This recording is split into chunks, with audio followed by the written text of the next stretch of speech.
We did talk about the foreign fighters.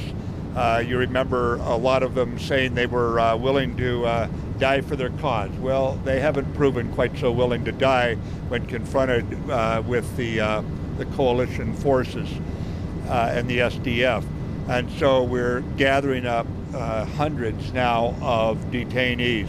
The important thing is that the countries of origin keep responsibility for them. How they carry out that responsibility, there's a dozen different diplomatic, legal, or whatever ways, I suppose. But the bottom line is we don't want them going back on the street. We don't want them on the street in Ankara. We don't want them on the street in Tunis, Paris, or Brussels. We don't need them in Kuala Lumpur or New Delhi. We don't need them in Kabul or in Riyadh.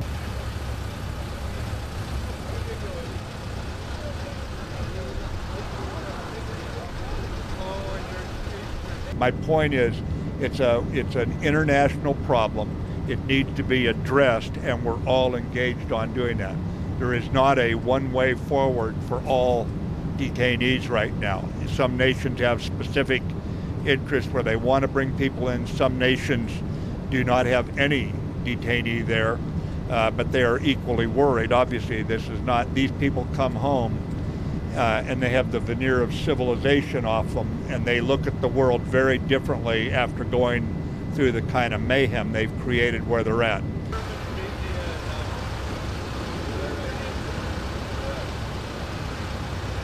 ISIS is not down. We've kept saying that the fight is not over. I've said that now for 2 months, and you just have to recognize the fighting goes on. That's why we want to stay focused on it. And there was that was the strong sense from the nations in Europe, from out in the Pacific, all the ones that are fighting this. That was the clearly stated consensus. This is not over. Not even the caliphate's completely down. Then we have to work the rhetoric and the message of hatred that they put out. We have to work against its ideology. We have to work against its financing. And there's a very strong collaboration. We've now grown to 70 nations and 4 international organizations. So it continues to have more nations come in as they recognize, even if they're not directly threatened, they want the information as they buttress themselves against what can spread.